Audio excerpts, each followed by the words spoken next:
12 декабря 1979 года руководство Советского Союза, опасаясь переноса военных действий из Афганистана на территорию приграничных среднеазиатских республик, приняло решение о направлении войск для оказания военной помощи правительству страны, которую раздирала гражданская война.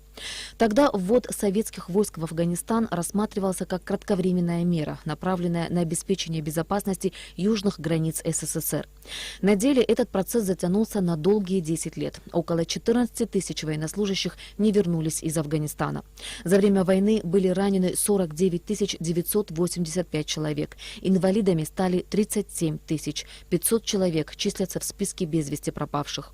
Из нашей страны в афганской войне участвовали 300 человек. На сегодняшний день в Абхазский союз ветеранов Афганистана входит 136 воинов-интернационалистов. Попал в Афганистан 18 лет. Я сам с Гурьевского района родом.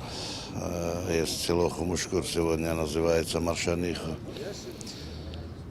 Практически мы деревенские были ребята с колхозного поля. Вот так собрали нас на карантинную службу в Афганистан. Это был 177-й мотострелковый полк.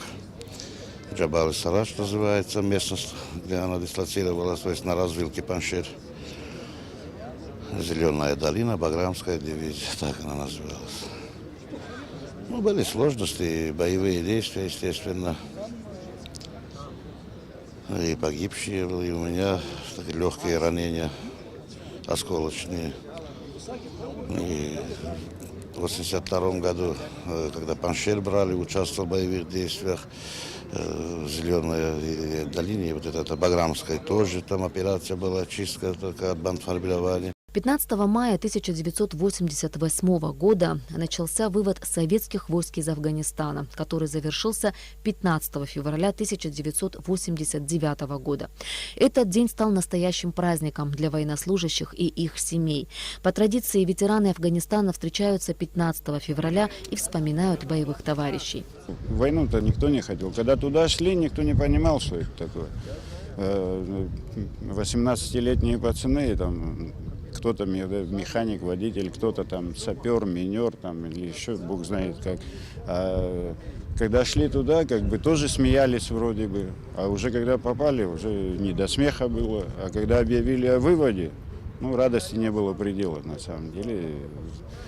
Даже готовили себе торты из печенья, так, чтобы отметить это дело. Ветераны войны, секретарь Совета безопасности Мухаммед Килба, министр обороны Мираб Кишмария и министр внутренних дел Гари Аршба возложили венки к мемориалу славы в Сухуме. Мираб Кишмария поздравил воинов-интернационалистов с 29-й годовщиной вывода советских войск из Афганистана. 15 февраля – праздник для всех, кому далекий Афганистан стал не только полем битвы, но и школой мужества, началом великого воинского братства.